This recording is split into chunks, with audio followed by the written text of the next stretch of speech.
안녕하세요. 어, 저는 컴파스 2기를 수료하고 현재는 미아동 교회에서 AN 컴파스 선교사로 사역하고 있는 이면호 선교사라고 합니다. 저는 오늘 하나님께서 저에게 들려주신 음성을 여러분과 나누길 원합니다. 저를 어떻게 컴파스 선교사로 이끄셨는지 나누어 보려고 하는데요.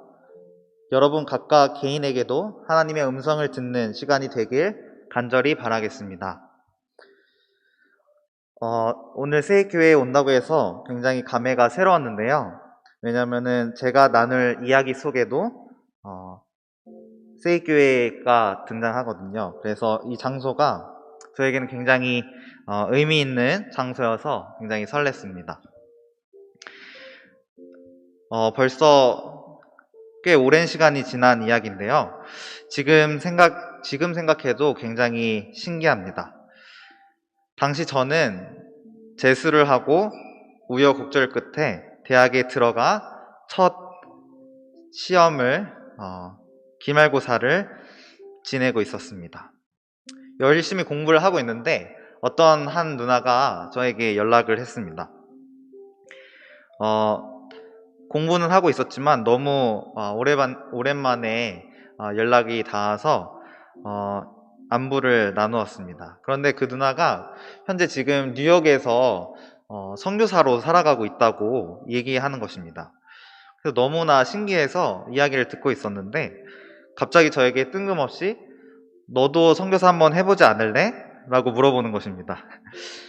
너무나 갑작스럽고 당황스러워서 고민을 하다가 제가 적당히 어렸을 때는 한번 생각해 본 적이 있는데 지금 좀 어려울 것 같아요 하면서 제가 갈 수 없는 이유들을 카카오톡으로 하나씩 적기 시작했습니다.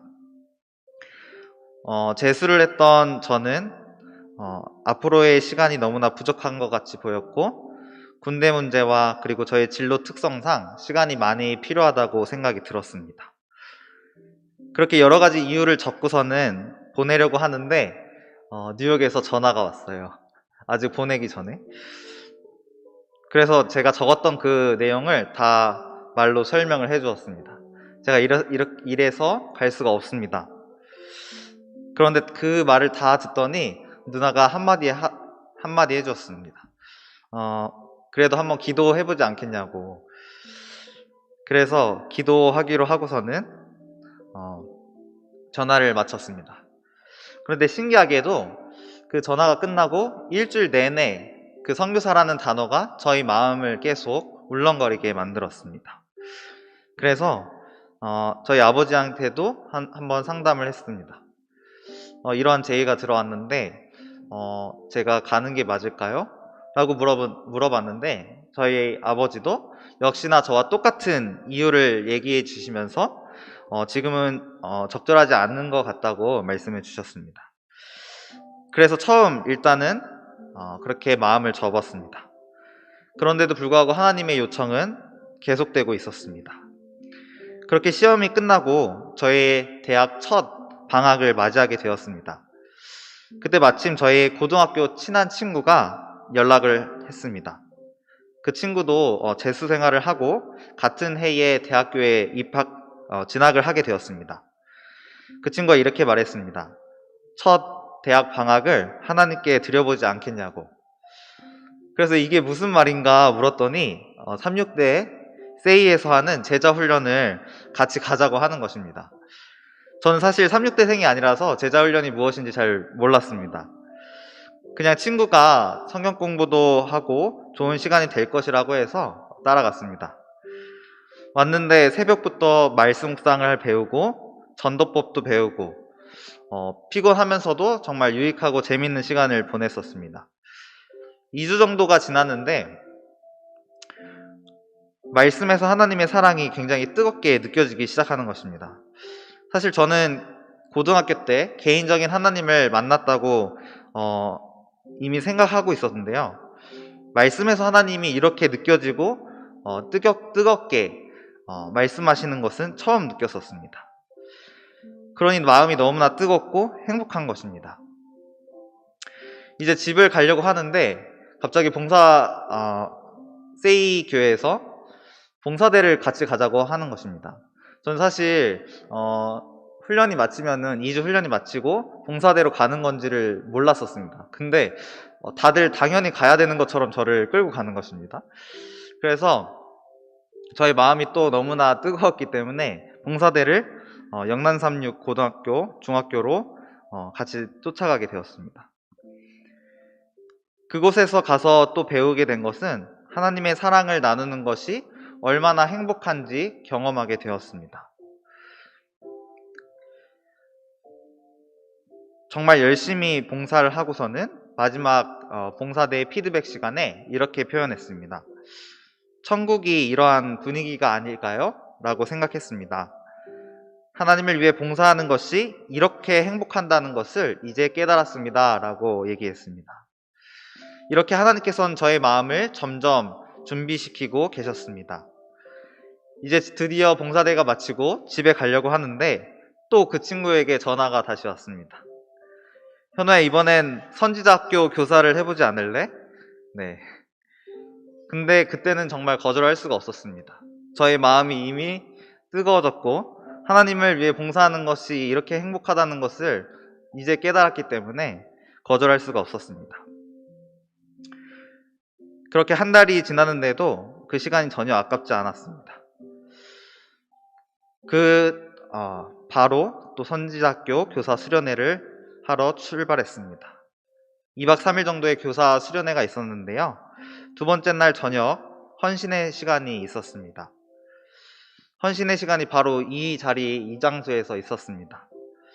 주제는 하나님께서 나에게 편지를 쓰신다면 어떤 내용으로 편지를 쓰실까라는 주제로 편지를 쓰는 시간을 가졌습니다.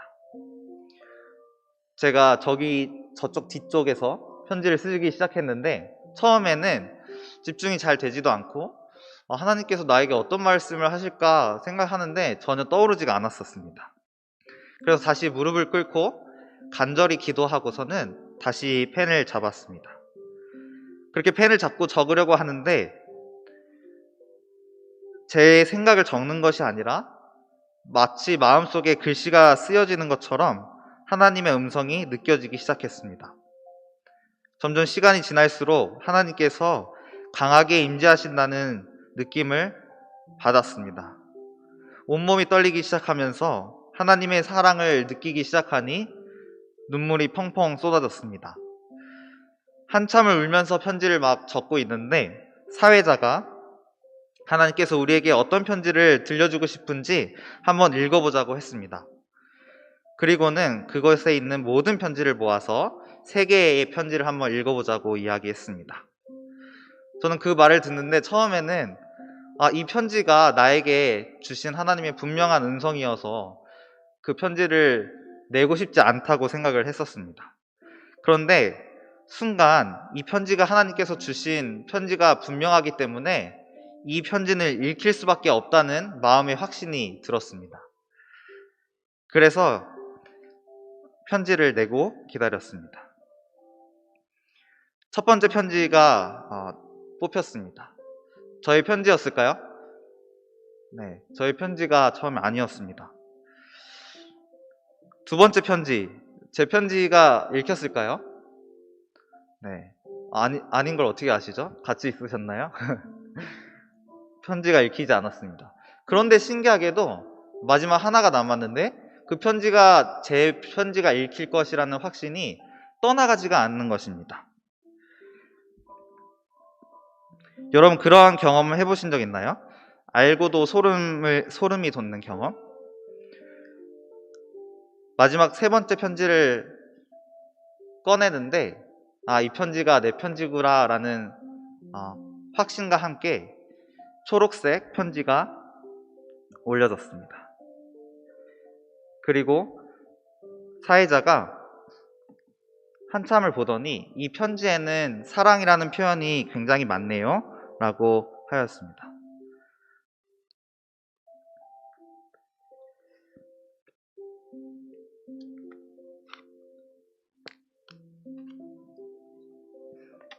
이 편지가 그 편지입니다. 제가 한번 읽어 드릴 테니 눈을 감고 이름이 들어가는 자리에 여러분의 이름을 넣어서 한번 들어봐 주시길 바랍니다.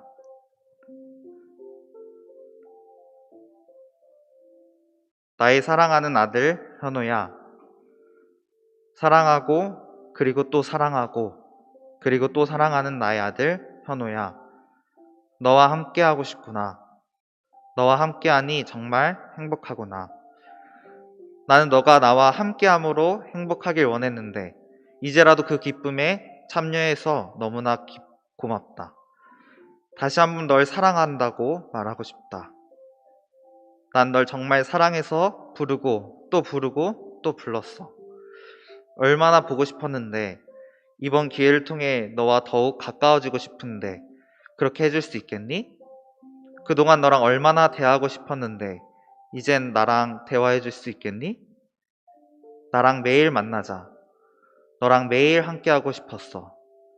언제 이 글을 볼지는 모르겠지만 이 글을 보고는 나랑 매일 함께해줬으면 좋겠어. 사랑해, 그리고 정말 사랑해, 그리고 또 사랑해. 하나님께서 저와 얼마나 함께하고 싶으신지 그제서야 알게 되었습니다. 그날 저녁 감동의 눈물이 멈추지 않았습니다. 그리고 그 다음날 저는 또 다른 한 친구를 만났습니다. 고등학교 친구였는데요. 이 친구도 뉴욕으로 컴파스 선교사를 갔다 왔다고 하는 것입니다. 근데 저는 이미 사실 컴파스 선교사는 생각지도 않았는데요. 기간도 지난 줄 알았고 지원할 생각이 없었습니다. 그러나 그냥 궁금해서 제 친구에게 뉴욕에서 선교사 생활이 어땠는지 물었습니다. 그런데 그 친구의 말을 듣는데 제가 전에 알던 친구의 모습이 아닌 것입니다. 너무나 다른 분위기의 친구인 것입니다. 너무나 신기해서 듣고 있는데 친구가 한마디 말을 했습니다. 너도 선교사 해보지 않을래? 제가 뭐라고 답했을 것 같습니까? 네, 제가 앞에서 말한 것처럼 또 가지 못하는 이유를 또 설명해 주었습니다. 제가 그 말을 다 하고 있는데 친구가 다 듣고서는 또다시 한마디 말을 남겨줬습니다. 너의 인생을 하나님께 드린다는데 하나님께서 너의 인생 책임져 주시지 않겠니? 라고 말하는데 저는 더 이상 할 말이 없었습니다. 그리고 저에게 한 달 동안 있었던 일들이 주마등처럼 떠올랐습니다. 더 이상은 변명이 있을 수가 없었습니다. 그건 하나님의 분명한 부르심이었습니다. 여러분, 이 일은 저에게 일어났던 일이지만 오늘 하나님께서 저를 통해 여러분을 부르고 계십니다. 하나님께서는 항상 여러분 한 명 한 명과 함께 하시길 원합니다. 친밀한 관계를 갖기 원하시면 한시라도 떨어지지 않기를 원하십니다. 그런 하나님께 여러분의 젊은 시절, 시간의 11조, 인생의 11조를 드려보십시오. 하나님께서는 여러분의 인생을 그냥 내버려 두지 않으실 것입니다. 하나님께 드려진 자는 하나님께서 책임지실 것입니다. 여러분 모두에게 제가 지금까지 경험했던 가장 행복하고 좋았고 그리고 저를 완벽하게 변화시켰던 경험을 소개합니다. 제가 시대의 소망 한 구절을 읽기 원하는데요. 짧으니까 다 같이 따라서 저의 목소리를 따라서 읽어주시면 감사하겠습니다. 지금 화면이 보이진 않는데 한마디밖에 안 됩니다. 모든 참된 제자는 하나님의 나라의 선교사로 태어난다. 네, 시대의 소망 195페이지에 있는 말씀입니다. 모든 참된 제자는 하나님의 나라의 선교사로 태어난다. 생수를 마시는 자는 생명의 샘물이 된다. 받는 자는 주는 자가 된다. 영혼 안에 있는 그리스도의 은혜는 광야에서 솟아나는 샘과 같아서 모든 것을 소성시키고 열망하여 가는 자들로 하여금 생명수를 마시기를 열망하도록 만든다. 선교사로 하나님께 여러분의 시간을 드려보지 않으시겠습니까? 제가 그랬던 것처럼 한번 기도해 보시길 바랍니다. 이 시간 하나님의 부르심에 응하는 저와 여러분 모두가 되길 바라면서 짧은 간증을 마치도록 하겠습니다. 감사합니다.